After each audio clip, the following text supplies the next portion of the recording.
Augmented humanity is level 9. This one is even more surprising than the last one. It's not even about the speed with which machines are rising with the rise of the machine. This is about how fast we're augmenting. Now you could already see it in 3D printing. We can print our own body parts. That changes things. But it's more than just the body parts. It's the fact that the very, very last frontier when it comes to the disciplines that we understand make up this universe, which is biology, the very last thing to digitize is about to digitize. Now, every time something digitizes, everything transforms. So, for example, the time when chemistry digitized, it basically was a time when everyone understood how you can put different families of elements together, and we got the periodic table. And suddenly, that transformed everything in terms of our ability to create an entire industrial revolution. And then when physics digitized, which is very much around the laws of physics, which allowed us to send people to the moon, that changed everything. You know, when media digitized and suddenly you can have music, or you can have images sent anywhere in the world through digits, as soon as that happened, that shifted everything too. And then we're seeing exactly the same thing now happening within biology, where it starts with the most digital form we have, which is DNA. You know, DNA is actually made up of 64 codons, which are different parts of protein. If anyone knows anything about the I Ching, you know that basically the Chinese digitized time 5,000 years ago. Everything I talk about here about time, they showed there was kind of like 64 gameplays within time. And at any one point, you can get the flavor of where you're at to get into flow to move to the next step. But those 64 have a particular sequence. And when Craig Venter and his group decoded DNA for the first time, they decoded the human genome, and they basically saw what DNA was made of in the year 2000, which is much, much more recent. They found that there were also 64 codons in exactly the same sequence as what the Chinese found 5,000 years ago through time. So there's an interesting connection for sure around how we see physical manifestation and how it links to our consciousness and time. But what's interesting about this is augmented humanity is about how we now link to that. So for example, Eric Schmidt, on the first time we're talking about this from the point of view of augmenting through the likes of Google, our memory levels, our ability to connect with people around the world. You know, we are already superhuman from the point of view of what we actually have access to every day. You take that one step further, and here is an image. Okay, so this guy's got other problems today, but still, at that point, this was interesting because when Pistorius was against Oliveira, this was one of the first, this is at the Olympics, which was just last year, the Special Olympics. And what was interesting about this was that up until this point, disabilities were seen on a sliding scale where the more disabled you are, the more of a handicap you got. And so you have here, for example, T44, which is double amputee. And then I think it's T43, which is single amputee. And always up until that point, single amputee, which meant you still got one good leg, would run faster than a double amputee. As of last year, the double amputee were running faster than the single amputee, because basically using these gazelle legs, you could actually get more spring, and having two of them instead of one got even more balance, so they just ran faster. So the more disabled they were, the faster they would get, because the easier they could augment themselves. You take that as a process, and you think at what point are kids going to start, or anyone, are going to start having voluntary amputation. It already happens with elderly who are actually saying, well, that's it. I've got an easier way for me to actually have a hand that I can control. I'm just going to amputate and get myself a hand. But at what point does this actually become part of sport? And there's no question it will, because you can see already what happens in sport when it comes to actually making a difference and shifting who you are. But this is already happening in the army. So for example, these things called exoskeletons, which are actually now called bionic suits, are effectively a robot suit you wear. It's kind of like an outside suit, which basically can sense you're moving. And when you're moving, it basically makes you 10 times more powerful. You can actually lift 10 times more. So it's using this to build your strength. And the people who created this is where it gets really interesting. The company's called Cambridge Bionics, and we met the founder of Cambridge Bionics, and he said, they went through this massive shift in consciousness about a couple of years ago, 2 years ago they did this, where they sat down and they said, why are we in business? This is the why question. Why are we in business? Because we seem to be killing a lot of people. I mean, like they were creating superhuman soldiers that were out there able to kill a whole lot more effectively. And they said, is that why we're in business? Because that wasn't where they started, that's just where the contracts came in. And they decided to change what they were doing. They're saying, well, how could we use this for good? And they came up with this. And this basically ended up winning all sorts of awards because it's called the e-legs. And it allows people who are handicapped, and this is talking about the type of disability where you're told you're never ever going to walk again. And you're in a wheelchair, and then suddenly using the e-legs, because it can sense when you're trying to move and get up, it actually allows you to stand up, and now you can walk again. And these are basically now available in the US, but again, his vision was looking around the whole world at how you could actually totally transform the lives of people in third world countries where they don't even have disabled-friendly walkways to be able to walk. I mean, like, it's different from actually even having a wheelchair. They couldn't even move around within their village, and suddenly they're back in a situation where they're in control again, and where they can actually live a life where they're not stuck in a wheelchair, but they're actually able to move and shift. And you can start taking this idea that basically when you shift your consciousness, you can actually shift the difference you can make in the world. How does this turn into digitization?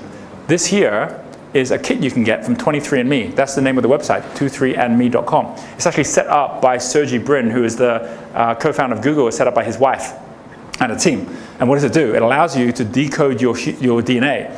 $299 now to do it. So I've done it. So what does it tell me? This is not at the level, you know, every single piece of your strand, but it's at the point where you can actually tell exactly where your origins were from.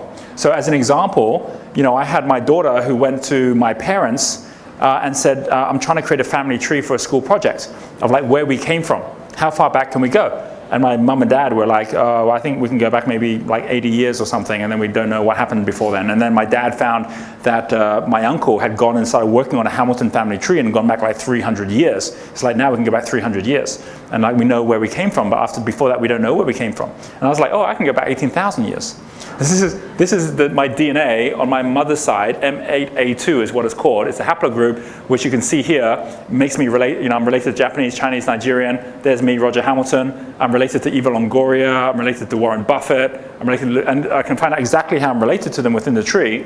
And I can see that 18,000 years ago, I came up through Africa. I came into Asia and Northern Asia, and then came down from there. And then my mom got born, and then I got born, right? I can see that on my father's side, that this is our paternal group, R1, B1, B2, A1, A2. You know, these haplogroups basically are a strand that can track all the way back, so they can actually tie everyone together. And they now have groups that are in America that actually put the haplogroup on their t-shirt, and they have these reunions, family reunions, where they all show up. Oh, you're also R1, B1, A1, 2, 1, 3. Right, so, so they have this stuff. So here I am here. I'm related to Chris Rock, Genghis Khan, Al Roker, Desmond Tutu, King Louis, Napoleon Bonaparte. I mean, I can see all the people that I was connected to and how I'm connected to them. Right? Even more so than this, like, well, does that mean we can find relatives? This is my inbox, relative finder. Right? I've got a total at the moment of 755. This is going up by like, you know, several hundred every month at the moment because more and more people are taking it. I've got 755 people. I've got these guys here, third to sixth cousin. I've got different people. I've got like, you know, an inbox where people can like send many messages. I'm related to you. I mean, you can see in the future that pretty much Facebook will be a place where you're going to be able to see the entire family tree of 7 billion humans. I mean, we're eventually going to get to that point. But where it gets interesting is we can put in our details of our, I mean, at the moment it can tell me exactly what I'm most at risk on. I can see exactly what other diseases I'm most likely to get. When Larry Page did it, not Larry Page, his partner, I've forgotten his name now, I just said it earlier. Sergey Brin. When Sergey Brin did his, he found out that he had a very high risk of Parkinson's. And so he decided that from that moment he was going to invest in looking for a cure for Parkinson's. And he says, look, if the best comes to the best, then I will find a cure before I even get it. And worst comes to worst, then I won't. But at least I would have already been putting my life's work towards something which actually affects many people around me, including my family, right? So just even knowing your future and where you're at.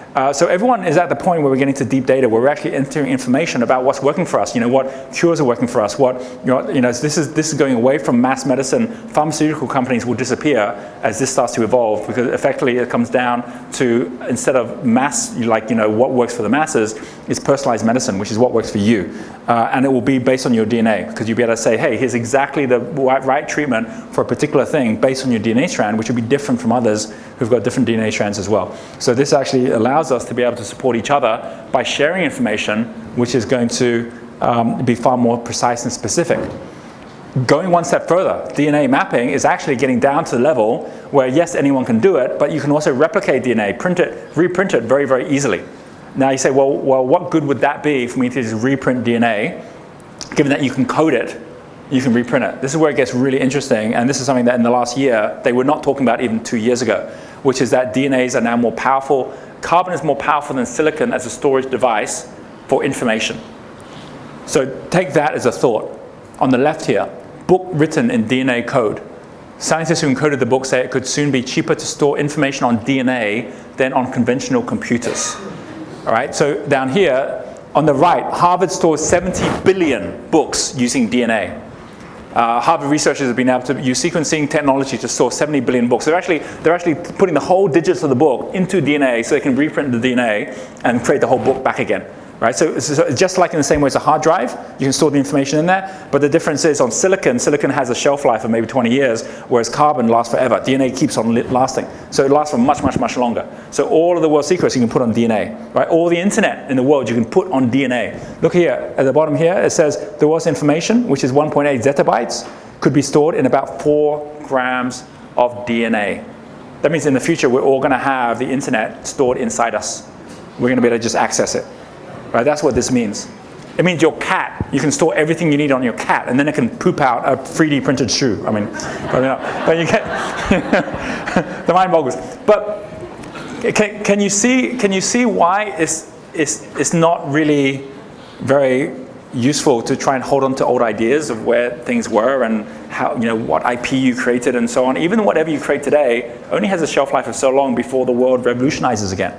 So what's most important is not how you hold on to what you've got. It's how you're willing to flow on to the next thing, and how you can let go of waves and get on another wave and realize it's not about the waves, it's about your ability to surf and to love the board that you've got, right? Because that's the only thing you need to hold on to. And I hope if there's one thing that comes out of today, it's not saying, here's a new strategy, go do this, and then it's all fixed. It's actually saying, no, any strategy I give you today will keep evolving, but it's your ability to have a meta strategy above the strategy, which is to constantly shift and change and love that discovery of learning and have no fear. Because whatever you've got around you, people who say they're holding on to things that seem to be doing better than you, they're going to have their falls just like you, and the more they hold on to things, the bigger their falls will be, right? Whereas you can always get in a place where you're surfing this as you go. Can I see a show of hands of people here who can really see the value in keeping up with this kind of information every year? Can I see a show of hands? Yeah, thank you. I would love to see you all back again this time next year. I would love to see that. In fact, second question, can I see a show of hands of people here who could think of someone who really could have got value by being here today?